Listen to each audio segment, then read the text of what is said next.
یاد رکھو علم کتابوں سے نہیں آتا، علم آتا ہے ان کتابوں کو علماء سے پڑھ کر، ایسے نہیں آتا آپ سمجھیں گے کتابیں خرید کر گھر بیٹھ جائیں اور گھر بیٹھ کر پڑھیں اور مفتی ہو جائیں.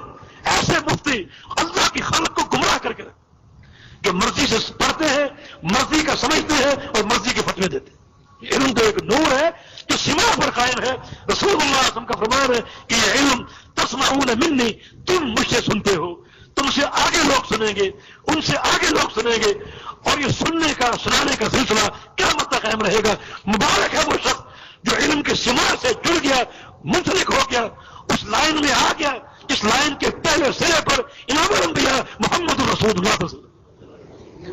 علم پڑھ کر سن کر حاصل ہوتا ہے، محض کتابوں سے پڑھ کر نہیں.